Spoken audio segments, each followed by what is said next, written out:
Good morning, everybody. Keith Engel for TGI Sports Talk. It's Friday, the 13th of November. Hopefully, none of us are afraid of the number 13. Just another day, guys. Just another day. Welcome you in today. Thank you all for following the show. The followers have been growing pretty rapidly here the last month or so. I want to thank all of you, as I said, for viewing and following the show, continuing to share it, which helps us increase the followers. I want to thank all the groups that allow me to share the webcast on their group pages. There's a lot of them, a lot of classic baseball sites, current baseball sites, football, the same thing, basketball. They're kind enough, a lot of them, to let me share the show with their followers. Sometimes there's thousands of them, which is helping us get some brand awareness, right? And be followed even more. And also my association with the Mac and Jack show has helped. I appear every Friday morning right after this show. We talk about the Patriots.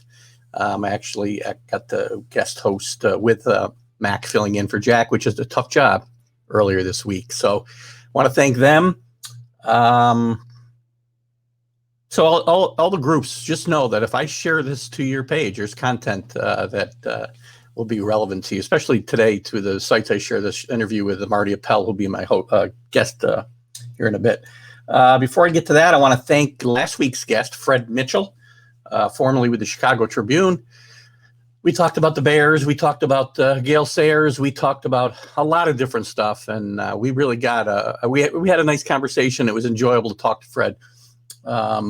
Somebody outside of the New York market a little bit more. And we got some good guests coming up here soon. As I mentioned, today's guest is Marty Appel. Marty, I did, and just a little preliminary here. I did record this interview. Oh gosh, a couple months ago. One of my first interviews. So you'll see probably in the beginning of it, I'm a little bit nervous. I really looked up to Marty for years. He worked for the Yankees. Gosh, from I guess 60. He'll get into it in the interview, but 68 to 77, he was in the Yankees worked for the Yankees in a lot of different roles. Most notably, public relations director, as the Steinbrenner Yankees returned to prominence in the 70s. He later produced the television broadcast for WPIX, and he's had a lot of other roles. And he doesn't like being called this, or he doesn't call himself this, and he won't. But I call him the historian for Yankee baseball, and also baseball in general. He's written many, many books, about the Yankees and baseball in general, but things that are relevant to the Yankees: Pinstripe Empire, the life and death of a Yankee captain, Thurman Munson's story, 162 and 0. The greatest wins in Yankee history. Great read. Now pitching for the Yankees. Another great read. He's written Pinstripe Pride, biographies about DiMaggio and Stengel. He's the go-to guy for Yankee history and baseball history in general. So I was a little nervous when I did this interview. It was one of my first, and it'll probably come through at least early in the interview. I was also using Zoom. Marty wasn't comfortable with the StreamYard app, and so we'd use Zoom for his comfort level. And I apologize for Marty for not getting this interview on sooner. I had some technical difficulties with, restoring the recording and getting to where I could play the recording. And as my technical wizardry has increased here, we've gotten to where we can play that here in a second. And I want to thank Marty, and again, apologize for getting this on late. And I think it really became a really good interview once I got past my initial nervousness. It's very easy to see in the beginning. I hate to point that out, but I think you'll see it. Because now I'm a polished veteran that I am today. Good grief. We'll talk a little bit. After the interview, I'll be back to wrap up the show. It's beautiful. Again, that's the beauty of being able to do this. So we do it live. I try to get the guests on live when I can, because I think that's the best way to do it. But when I've got some people that either aren't early risers or are on the West Coast or the Midwest, we do some recordings, or if timing isn't good for them. So I think it's worked out pretty well. We're roughing out, we're rough, getting out the rough edges, and I think it's all good. So, again, Friday the 13th, don't be afraid of that number 13. It's a little dreary here, unfortunately, in East Greenbush, New York. We are broadcasting live, the first live webcast from East Greenbush. I don't want to leave that out for those that love hearing about that, Mark. But Marty, again, you're going to see in this, Marty, we cover a lot of stuff in his career a little bit, but mostly the 70s Yankees, and a little bit, we elaborate a little bit on that. So there's some really cool stories, some, things that the Yankee lore that I wanted to make sure was accurate. And Marty confirmed that most of it was. So hopefully we've had no technical difficulties up till now on this live portion. I know when I did the last taping interview, my portion live was a little bit messed up. Hopefully it's coming through okay today. I'm going to now share that interview, so bear with me while I get the logistics put to bed here, and then I will be back after the Marty Appel interview. So watch the interview. I'll be back to say goodbye and wrap it up a little bit, and we'll talk about the guests that we have coming up here in the next few weeks, which I'm really excited about as well. So I'll see you in a little bit.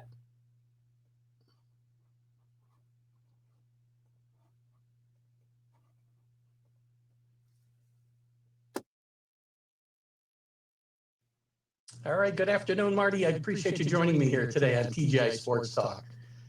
Thank you. Great to be with you, Keith. It's you're one of the people that I had on my hit list, and I was glad you got back to me, even though it was a bit later because Facebook does what Facebook does, I guess. So we're here in East Greenbush, New York, as I mentioned a minute ago. We're the first live sportscast webcast, as far as I know. So we're going to continue to promote it that way. And you are broadcasting live across the United States and the world, hopefully. I've had a few views from England, I know, so you might want to make sure that your proper grammar is in place today. We, my wife and I usually go to London every summer because we love it there, and not this summer. So the timing was good. It makes me think of that. Oh, that's interesting. Maybe it's somebody you know that was watching the show. So you've had, obviously, in the intro I gave for you, I mean, you've had quite a career, obviously, all of it or most of it surrounding baseball. And I know the Yankees have circled back into your sphere time and again, either working for them. I know you worked for them from 68 to 77, and you were, I guess, a bit of a wonderkin then, right? I mean, you were still in college when you started working for the Yankees. It's true. My first job was answering Mickey Mantle's fan mail. That was the summer of 68, his final season as a player. And what a treat for me, who grew up in New York as a Yankee fan and, of course, Mickey Mantle fan. There I am working with Mickey Mantle. It was an amazing thing. That had to be pretty cool. So did you answer as Mickey Mantle? No, we weren't fooling anybody. Oh, okay. People would write to him. Almost all the letters turned out to be similar. Dear Mickey, you're my favorite player. Please send me an autographed baseball. So I don't know if they really expected to get an autographed baseball in the mail, but they would get a little facsimile signature on a printed picture of Mickey. Sure. And probably getting that Yankee envelope in the mailbox was a treat for them. So I think we spread some happiness. Well, that's good. It's a great way to get started your career, and I mean, you really moved up the organization pretty quickly. I did. It was a matter of George Steinbrenner buying the team from CBS.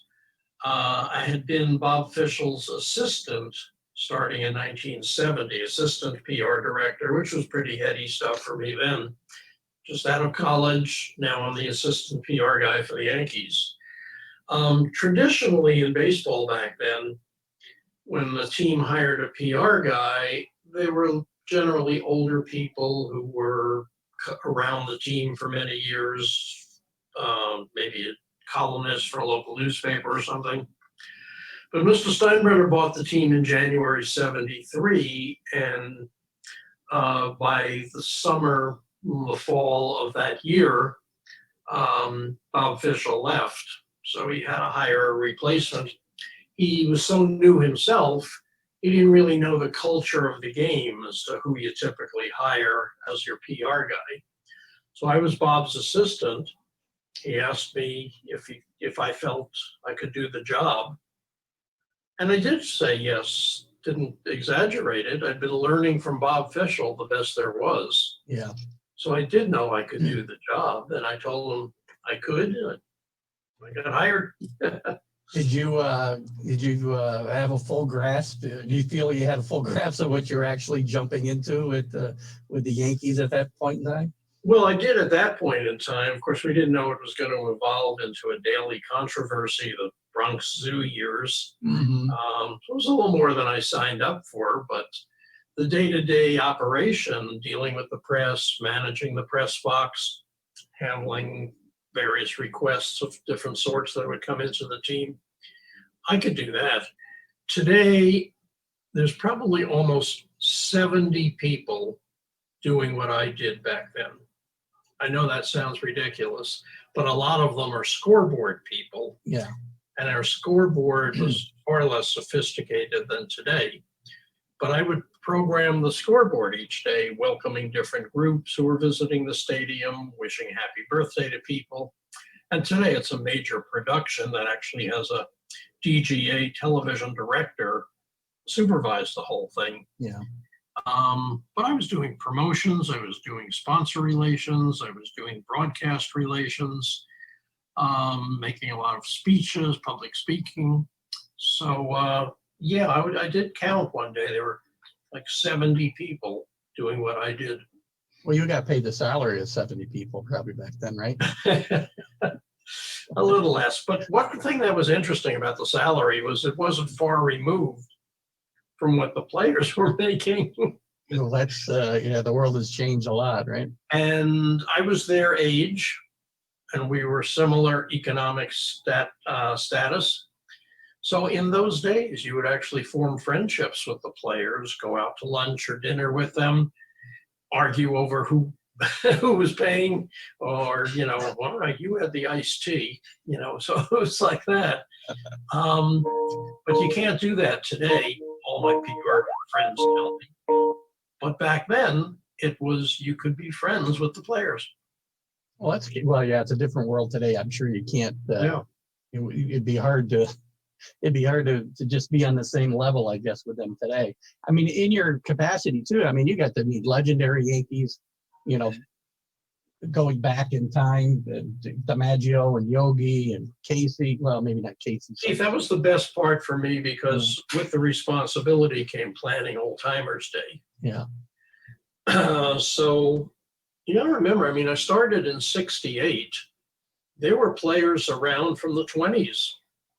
Right. I knew Roger Peckinpah, who managed the Yankees in 1914. Wow.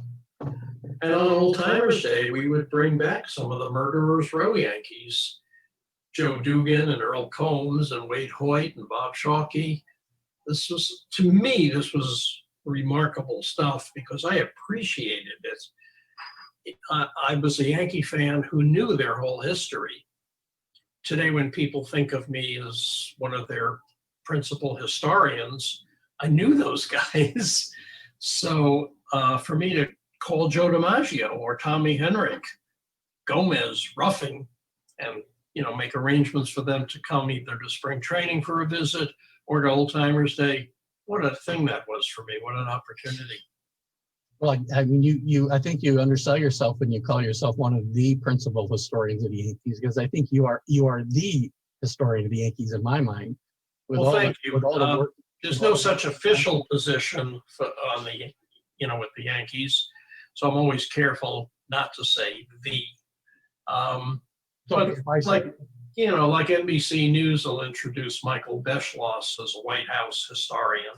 Mm-hmm. That's not an official White House job. So I think of describing it the same way with the Yankees. With the number of works you have out there, I mean, I've read virtually. I think there's a couple. It's funny, as I was doing some research, there's actually a couple of books I don't have that I got to get on my Kindle. But I've read a lot of your books. You know, the 162-0, The Perfect Season was a great book. Now Pitching for the Yankees might be my favorite one, actually. Oh, thank you. But I didn't read there was one about King Kelly, which I didn't know about. And I'm trying to get that on Kindle. I don't know if I could find it. It might have been on something else, but it's just such good. I mean, they're such great reads. If you're a Yankee fan, people, please, you've got to get Marty Appel's work, all of it. I mean, you can fill your library with your stuff. You've written bios of Stengel and Yogi and DiMaggio and Munson, King Kelly, as I said. Even Eric Gregg. Did you write or were you maybe you wrote the biography for Eric Gregg? Autobiography, you know, those are as told to. So Yeah, I did right. with Eric. It was as much fun as a project could be. He was a wonderful guy. For those who don't know, he was a National League umpire who was easily distinguished on the field for being African American and for being way overweight.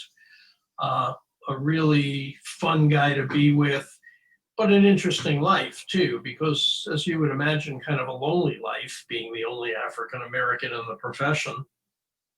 And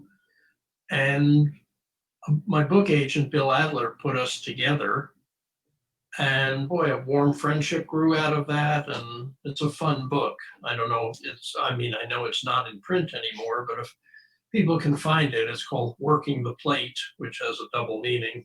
Yeah. So there was that. Yeah, I've got to look for that one too. It's another one that I missed. I came across on the list. So, yeah, but let's go back to the Yankee years. So you start 73. I mean, George is suspended. I guess suspended. I'm not sure exactly how involved he actually made himself during that time. But Ralph Houk gets fired. Bill Verdon comes in. I'm still fairly young.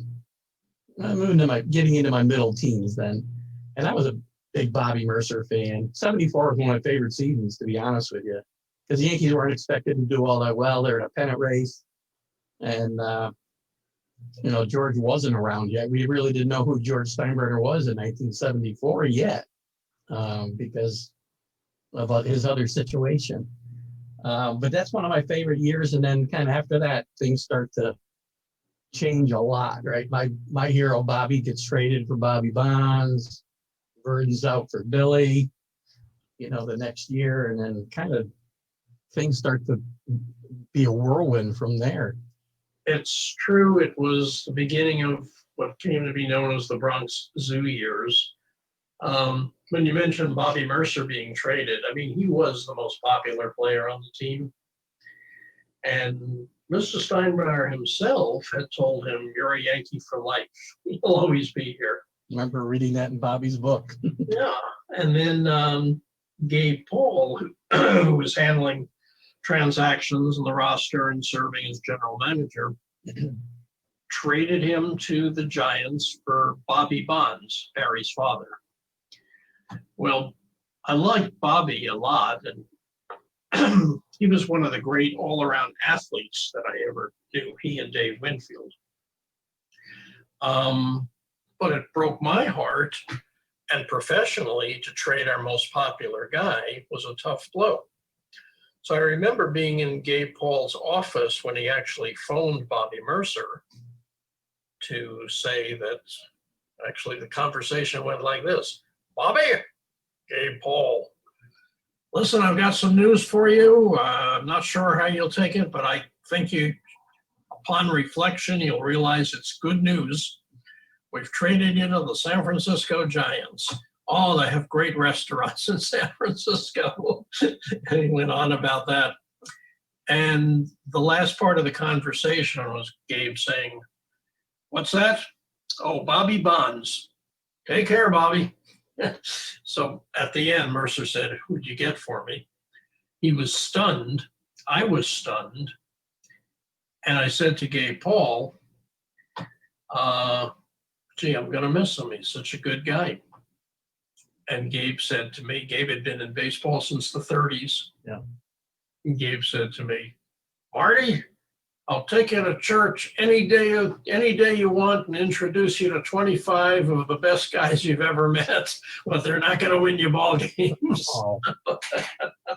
And that was Gabe's. Bobby. That was Gabe's world. Yeah. I mean, Bobby's a great, I mean, you know, Bobby wasn't certainly one of the all-time greats, but he was my all-time great because he just seemed like such a great guy. Yeah. And then when he came back to the Yankees and he was in the broadcast booth and he's in my living room every night. You know, it's funny, I can remember I was a grown man, obviously, when Bobby passed away, and I can remember hearing it and crying because it's like losing a member of the family because he's in my living room night after night, you know? I remember that day so well. We knew the day was coming. I had been in New Jersey at a memorial service for Monty Irvin's wife. And I was on the New Jersey Transit train going back to the city when my cell phone rang, and it was Kay Mercer to tell me that Bobby had passed and asking me to notify the Yankees. Protocol was a little strange there, so I called Jason Zillow, the PR guy at the Yankees, and I told him, and I remember he said, well, not that I'm questioning you, Marty, but can I really announce this? Or are you totally sure? I mean, you being the source seems a little different. So I said, well, Kay just called me and, you know, make of it what you want. So they announced it on that basis, but that's how the story traveled. That's funny. Was there a reason Kay wanted you to be the middleman? She just knew me better than she knew the current people there. Gotcha. That makes sense. Yeah, it was a different time. It was obviously Bobby. I was glad Bobby got back to the Yankees. I'm glad Bobby got to a World Series with the Yankees, even though they didn't win that particular year. But what else about those years? Is there something we don't know? I mean, obviously it's been reported, the Bronx Zoo. There's been dozens of books written about that time. I've read every player's book. I've read Billy's book. I've read everything. Is there something we don't know that you feel comfortable sharing? Common knowledge. Well, I would share that the players were closer and maybe closer than anyone would imagine for all the turmoil that seemed to circulate around them. It wasn't like they were divided into factions on the bus and on the planes. Yeah. They were united as a team with the determination to win. And no matter what was going on in the morning newspapers, saying things about the owner and the manager and all of that back and forth, they had a remarkable focus. Mm-hmm. They had their eyes on the prize. They knew what they were doing, and they were a terrific bunch of ball players with great veteran experience. Only Willie Randolph was a kid. Yeah. Everybody else was seasoned and very professional. In 77, 78, obviously, where we're talking about, and again, just for a reminder for those who might have just joined us, my guest today is Marty Appel, former PR director with the Yankees, and God, I don't know that I could list your entire resume right now again after our introduction, but I'm sure you'll allow me to just call you that. I think it's probably what you're best known for, that in the books. So back to those years, I mean, those are my two favorite baseball seasons ever as a fan, as a Yankee. 77, 78? 77, 78. 78 is probably my favorite year, just with everything that went on and coming back from such a big deficit against the Red Sox. I mean, those teams, I mean, what was the dynamic with the team and Reggie? Was it as bad? I mean, you just kind of alluded to the fact that it may not have been as bad, but. Well, Reggie had a tendency to make it a little difficult because he was his own personality. I mean, he could be a teammate, and the players certainly appreciated his ability and his talents. But he was his own brand. Yeah. He knew the names of all the reporters. I didn't have to introduce anybody at the press conference where we signed him. He was a brand before people thought of people as brands. So knowing Reggie was knowing a very unique baseball person. He was a great player, and I mean, I don't know if he's as great as Reggie thought he was, but you know, he was a great player. I remember a funny story, and I can't even swear to the accuracy of it. Maybe you might remember the story. It's been repeated to me from different sources. Mickey Rivers, who was quite a character, as you probably remember, it's attributed to him that the reporter, you know, when all the chaos was going on with Reggie and Thurman and Billy, somebody came to Mickey and said, you know, what's your thoughts of Reggie? He goes, you know, he's all right, he's fine. He says, well, you know, he claims to have an IQ of 137. And Mickey said, out of what, 1,000? It's true. True story? That's a true story, yeah. Stories A lot of Yogi stories are made up, but that was a true Mickey story. Oh, God, I love that one. I repeat it a lot of times when we get into these conversations. I can't help but repeat that one. It's my favorite. So, I mean, what was your favorite team? I just mentioned my favorite season. I mean, as a Yankee historian, what is your favorite Yankee team? Well, you know, the 98 team, which was part of the Joe Torre, Mariano, Jeter years, I was no longer working for the club then. But I so loved following that team because you became aware by midseason that this was something special. Yeah. This was going to be talked about with the 27 Yankees and the 39 Yankees and the 61 Yankees. And I remember even one day driving home, listening to the game on the radio and hearing, who was it? Probably Sterling and Kay saying, so at the end of 5, it's Minnesota 4 and the Yankees 2. And thinking, all right, this is a victory. Twins aren't going to get any more runs. Yankees are certainly going to get more than 4. And I turned off the radio knowing that was a win. And that was the first day I felt like these are kind of automatic now. These are happening every day. So too bad this year isn't going to be a full season because this year's team also seems to have star power at every position, and not counting the the little slip they had this very week with Tampa Bay, which seems to have their number this year.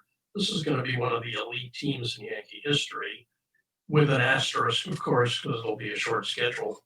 Yeah, it's unfortunate, and I mean they're deep. They keep overcoming injuries just like last year. I mean, Judge out again, Stanton out again. They just keep coming back and throwing people out there. Like, I mean, Urshela, whoever saw that coming? You know? I remember when they brought him up. I did, you know, and I follow the Yankees fairly closely, and I'm like, what?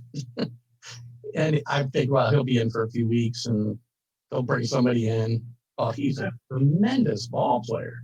A team that Andujar can't make the roster. Yeah. That's a pretty good team right there. He hit 47 doubles a couple of years ago. Yeah, it's a shame he got hurt last year. I really liked his game, and you know, he had he still has a lot of potential. He's still a young guy, so it's not like it's over for him. And this year's an aberration, obviously. That I don't know. I guess since we're on that topic, I mean, what are your thoughts on? Do you think they should have played this season with this shortened season? I mean, I've got my problems with the rules they put in. Obviously, I didn't think they should play, and they seem to just be handling each situation as it comes along and moving on. I mean, as we're speaking today, the Yankees and the Mets have a 3-game weekend series, all postponed. And they play again next weekend at Yankee Stadium, and I'm wondering, are they going to have to play 3 doubleheaders next weekend? My gosh! So the Cardinals have to play 11. Yeah, you know, it's. I mean, they've done as well as they can do. I mean, maneuvering around this, I think, because you couldn't play baseball in a bubble like the NBA is playing. I don't think. It's unfortunate, and I hadn't heard that they'd canceled the whole weekend yet. I assumed they were going to. I knew tonight was not canceled but postponed. So that's again, it's a shame. I hope they're able to finish the season. I hope they can keep people healthy. That's the most important thing, I think, right? That's the most important thing. I mean, I'm old enough to be the father of players. Yeah. And would I want my son in that situation, knowing the devastation that this virus has caused? I'm not sure.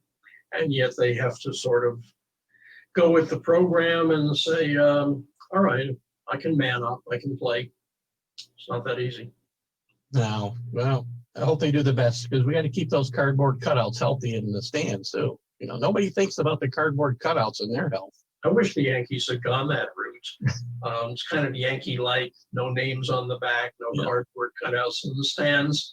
It would have been fun to see a whole tableau of Ruth and Garrigan, DiMaggio and Mantle, and Mel Allen and Bob Shepard and Bald Vinny and Freddie Says. That would have been pretty cool.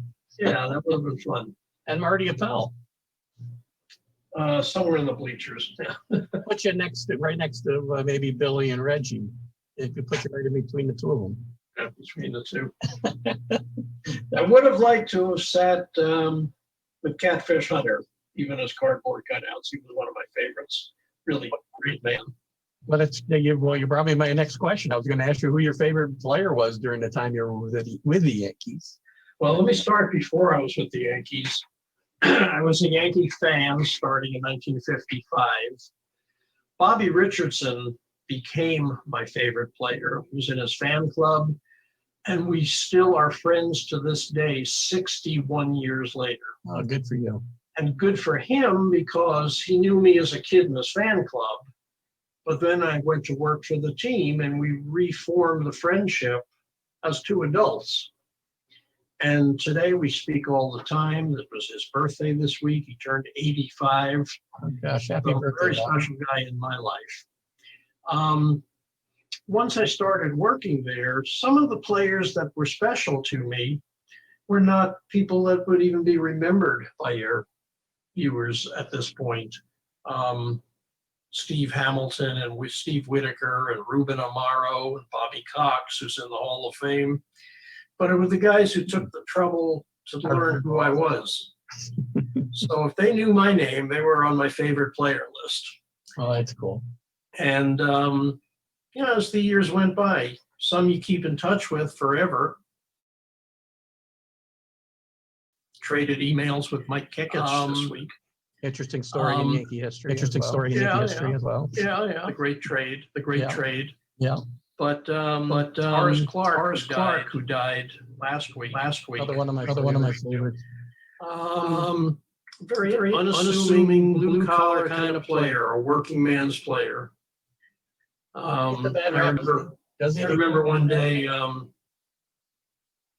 a column in Newsday had really criticized his ability to be a regular in the Yankee lineup.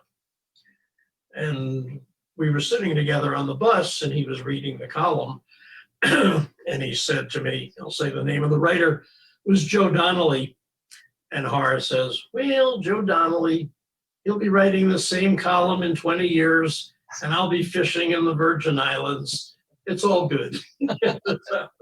He seemed like quite a character. And I always thought Horace got a bad rap because, he was certainly a serviceable Major League Baseball player for a lot of years. He was the definition of average, though, wasn't he? Yeah, for sure. For sure. And I mean, a whole era gets, named for Horace now, and I don't know if that's quite fair.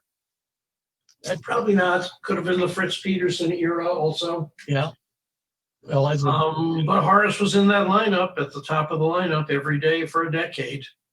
And those of us who rooted for the team, we used to say among ourselves, wouldn't it be great if Ralph Houck would just throw the job to some kid out of AAA and go for it?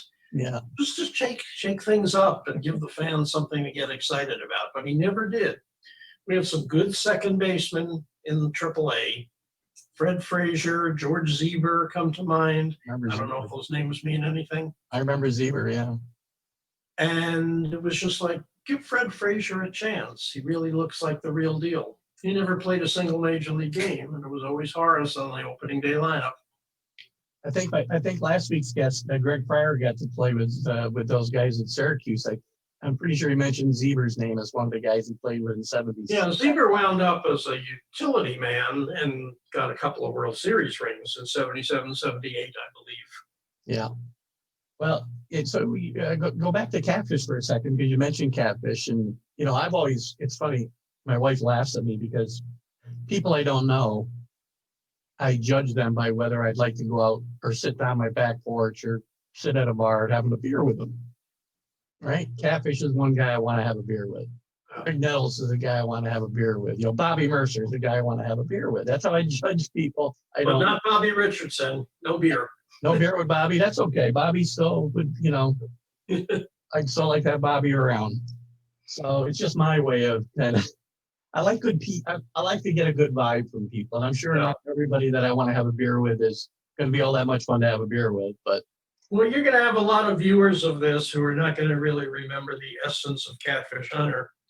But he came to us as the reigning Cy Young Award winner in the American League, the first real significant free agent in baseball. He set the path for what was to come with free agency. And was he good? And that first year, great. maybe on George Steinbrenner or Gay Paul's orders, they were determined to get their money's worth in year one. So he pitched 30 complete games. Can you imagine that? Not today. 125 games. And he pitched with a confidence and a skill, and it didn't bother him if he gave up a home run. And instantly, he was the leader. He was the focus of your eye. Even you'd sense that if you'd walk through the airport with the team in the middle of the night, the airport otherwise deserted, and you'd kind of get a sense of who's leading this pack of ball players here. Now, I get this. He's been on my mind this year, Catfish, because I see the same thing in Garrett Cole. Oh, it's That funny. I thought maturity, that sense of leadership, that knowing how to talk to the press, knowing the right things to say, and the skill and the ability. How about the way He gives up a home run, doesn't really get fazed by it at all. It's part of the game. he just pounds the strike zone just like Catfish did, right? You know, It's fun to watch. So it's- today.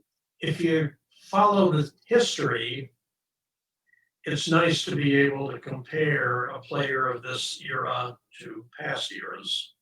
And I enjoy that. Speaking of which, I wanted to point out my background here.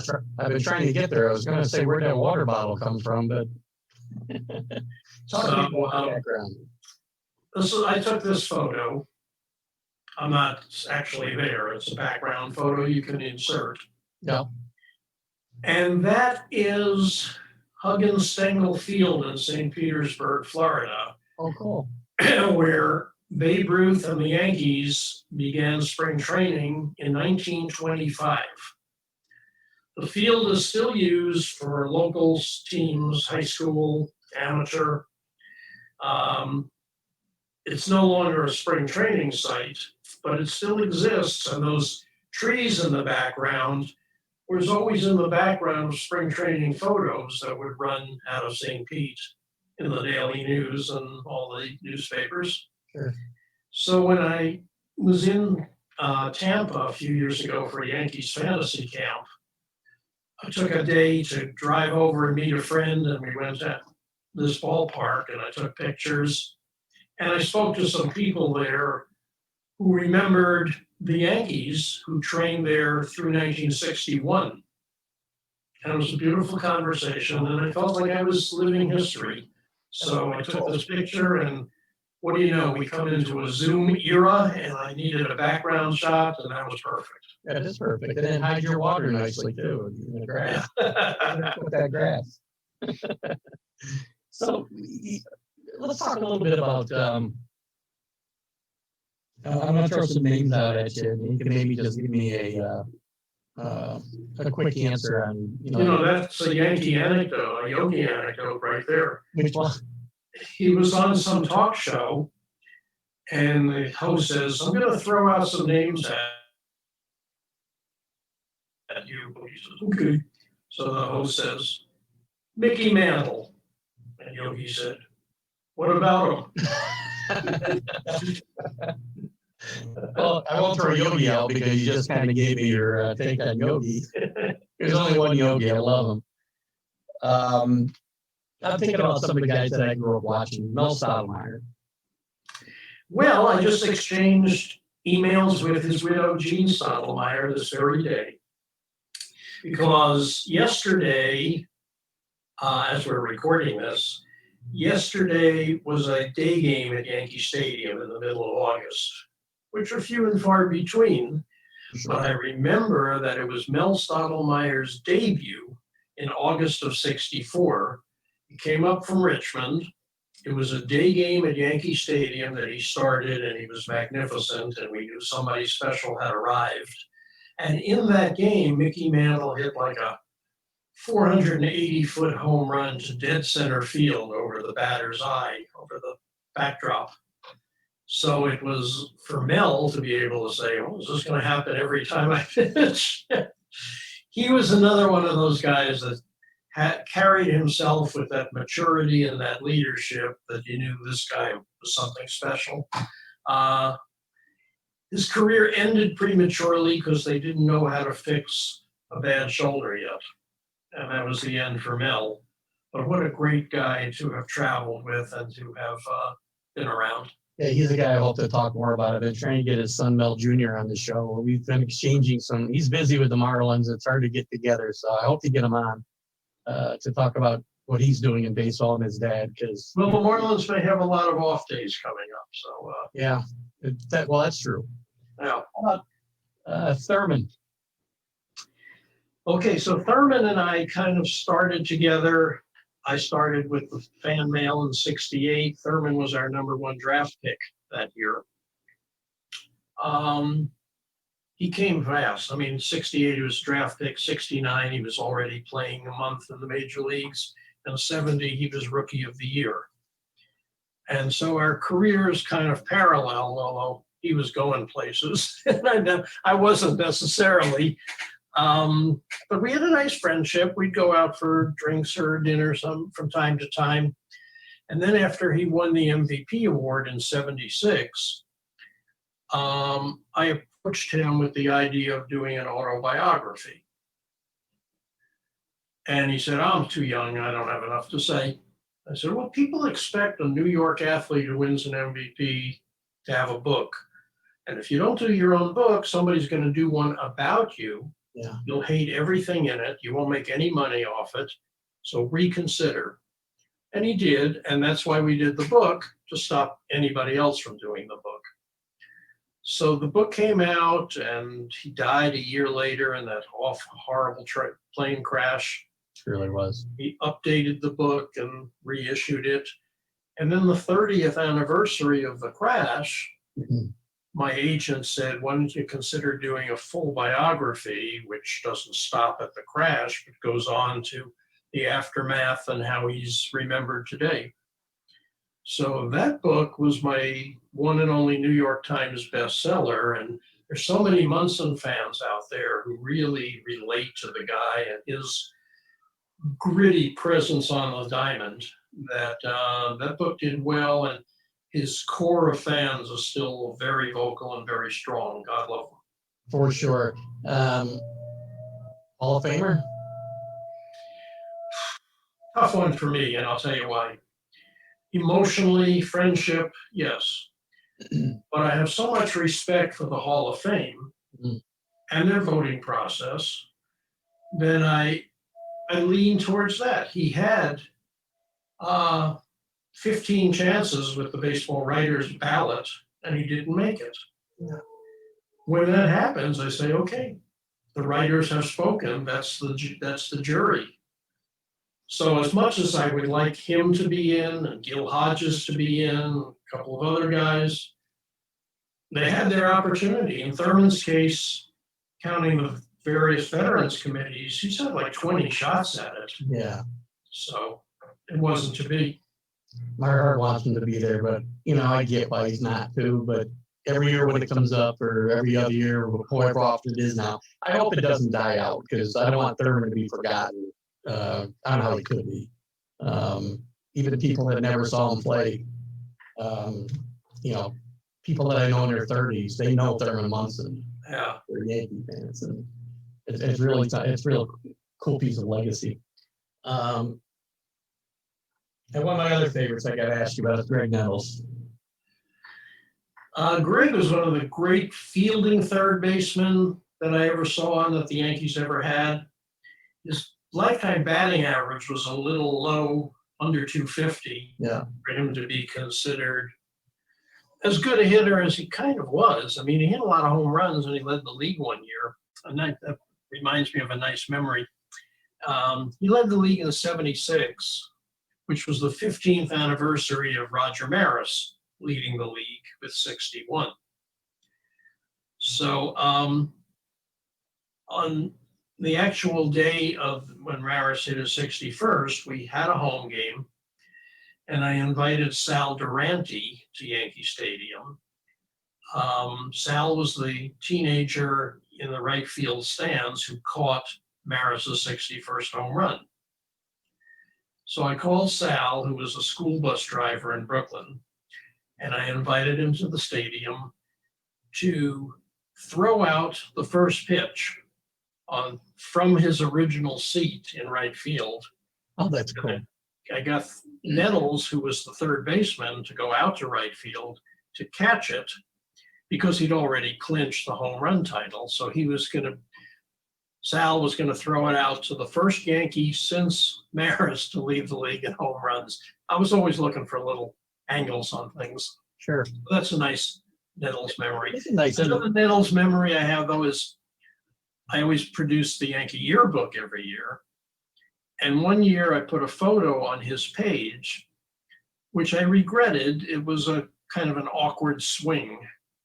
But in the yearbook, everybody has the perfect swing. Sure. This one looked a little different, and I used it. And he was in the clubhouse. He said, "How could you use this picture? I'm probably fouling the ball off to third base." And I said, "Well, you're right, and I'm going to apologize every time I see you for the rest of our lives," which I do. Well, that's awesome. He's in one of the. I have one great memory. Well, I have a lot of great memories of Greg Nettles. He's one of my favorites. I was an infielder when I was playing ball in high school and college, and played shortstop and third base. And ever in '78. Well, you had left in '78, but I'm sure you're still following the team, right? So tremendous year. Everybody remembers Bucky Dent, the home run. What I remember is Nettles in Game 3 of the World Series. Yankees down 2-0. They lose the game, the series probably over. And Guidry just getting hammered. Yeah. And Nettles is just picking balls off. Everything. Must have saved 5 runs that night. One of the remarkable defensive games in World Series history. Agreed. You mentioned Bucky Dent. I wasn't there that year anymore, but we became friends over the years. And one year at fantasy camp, I interviewed a lot of old-time Yankees who were there, including Bucky. So nobody had ever done this before, but I said to Bucky, "How many times do you think you've listened to Bill White's call of the home run?" And he laughed. He said, "Oh, I don't know." I said, "More than 100?" He said, "Yeah, maybe more than 100. I said, "So do the call for me." And he said, "Really?" And then he said, "Deep to left. Yastrzemski's not going to get it. It's a home run for Bucky Dent." So to have him on tape doing that call, by memory, was a nice moment. Yeah, that's a cool story. It's funny because Bucky came up a lot of my conversations with Greg Pryor. He's a character. I don't know how much you ever interacted with Greg in his short. Not a lot. But he's really a character. I mean that in the best sense of the word. He would have fit in great with those Yankees.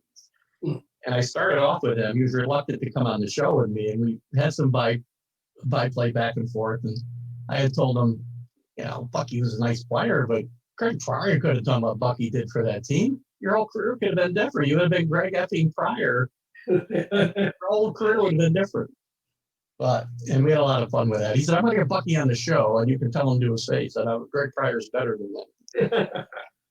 I said, "Please bring him on. I'd be more than happy to have the conversation." So it's funny you brought that up. So what happens after the Yankees? You've had quite a career even after that. I know you're even involved in World Team Tennis. I don't think I actually knew that. So Yeah, there were a few things along the way which were fun, but not especially interesting to your audience, which is listening for baseball. Two things that I did, though, which would be of interest to them. After I left the Yankees, I went to WPIX Channel 11 in New York, which is the home of the Yankees. And I became executive producer of their telecasts so that Rizzuto, Messer, White were working for me. I was their boss, which was a crazy thing when you think of Rizzuto. And, I was a little kid when he started broadcasting. So you're going to go home in the seventh inning every night. Yeah. But I was 11 years at Channel 11. And strange as this sounds, because of the glamour of the Yankees, those were my best years professionally. Oh, that's interesting. I absolutely love the broadcast industry. I was also PR director for the station, so I had to learn everything: the technology, the news gathering operation, sales, community programming, everything. I had to be conversant in all the things about the broadcast industry, which I learned and which I loved. And then I became also the executive producer of the Yankee games, and that was a joy. John Moore is still directing the games on the Yes Network, but we were the team. We won Emmy Awards. Those were great days. And then later on, I became the PR director for the Topps company.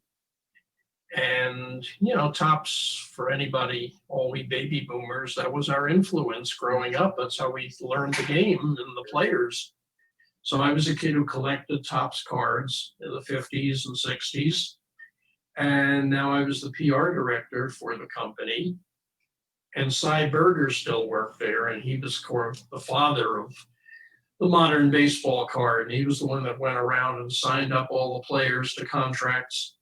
So that was a fantastic adventure for me to be working first at Channel 11 and then at Topps. They were great. You certainly had an interesting career. Like as I started out this Lucky, yeah. this interview, well, it's good, and it's good not to take it for granted, right? Because again, we take too many things for granted in life, and I'm glad that to see that you don't. It's clear that you've enjoyed that trip too. I'm sure that some of those years with the Yankees, there was a little bit of pressure at times.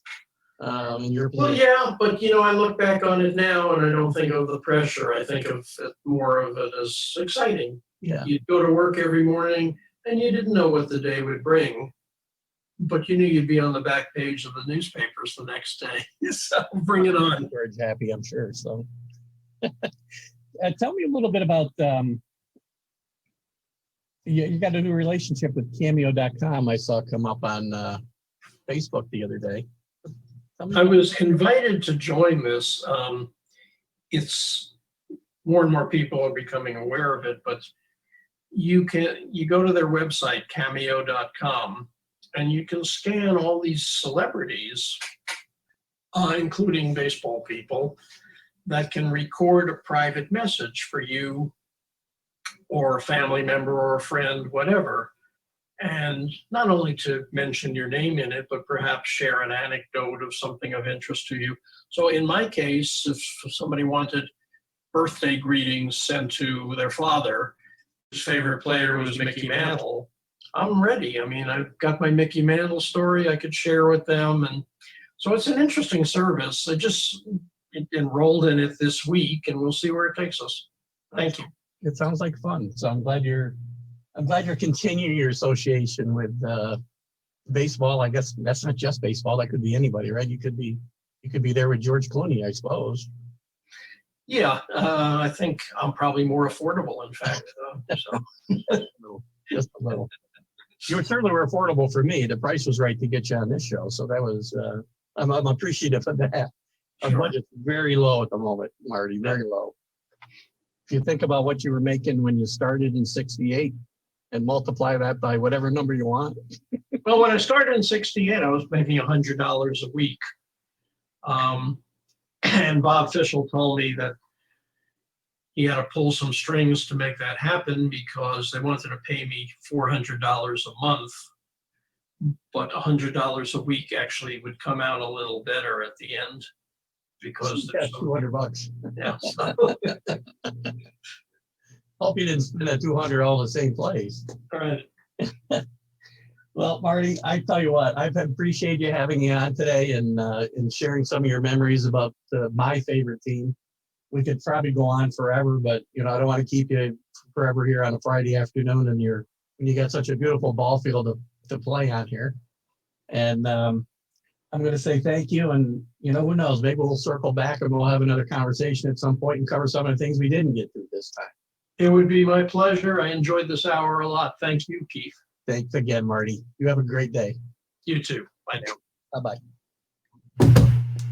So that was a wonderful Marty Appel. What a great interview with Marty. I spent 15 minutes with him. I could have spent 4 hours with Marty. And I do hope to get him on again. And it's funny, I told a story about how I rate people, and my wife laughs and I probably told this story on the show before, but I rate people that I don't know and never have met by whether I'd like to have a beer with them. And Marty is definitely one of those guys. In fact, after we wrapped up the interview,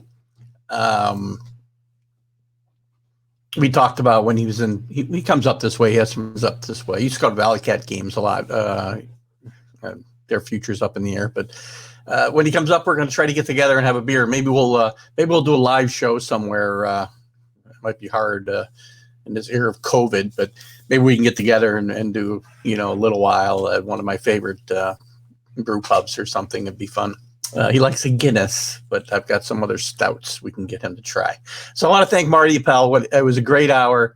I hope you guys enjoyed it as much as I did, and I will have Marty on again. And again, Marty, when you see this, I apologize for it airing in November and not August, but it's technical issues that now I'm past, and also fortunate for myself having booked up the schedule pretty tight. So we'll have Marty on again next week, and you'll hear more about it over the weekend. I'll have Rex Walters on live Friday morning. Rex is currently the assistant coach at Wake Forest college basketball. He'd previously been a head coach at Florida Atlantic and San Francisco College. Was a great college basketball player at Kansas. Helped them get to the 93 final, I believe. And he was the 16th pick in the draft the following year for the Nets. And we'll talk to Rex about his career. We'll talk about what's going to happen with the college basketball season.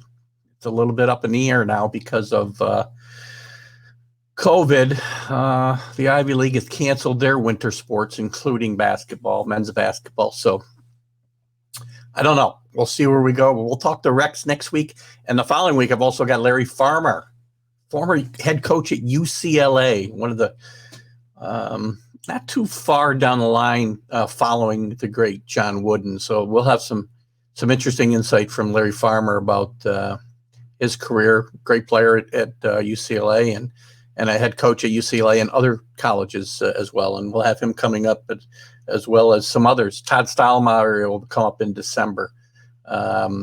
We talked about his father, Mel, with Marty here just now. So, guys, we got some good interviews coming up. I appreciate you being here. I appreciate you guys following the show. Those of you that see this for the first time, to the groups that I share to, I thank you. I hope you'll share it. And I hope you'll follow us to see other content.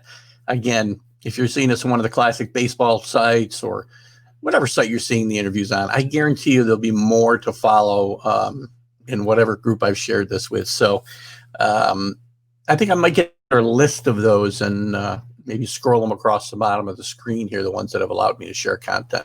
You guys have helped me a lot, and you will help me keep this brand growing as we go forward. So you guys have a great weekend. I think it's going to be a little chilly in November, like actually here in the Northeast, after a great week of 70-degree weather, almost a week. So I thank you. You guys have a great weekend. I'll see you Sunday morning at 9 a.m. We'll recap the college football weekend. We'll do we'll update the NFL. We'll we'll do our picks, which I am crashing to the ground on. Another 3-win week last week, killed by all 3 competitors that picked with me. And next Friday, we'll be on live at 8 a.m. Eastern Time with Rex Walters. We'll see you then. Have a great weekend. Keith Engel for TGI Sports Talk. See you then. Bye-bye.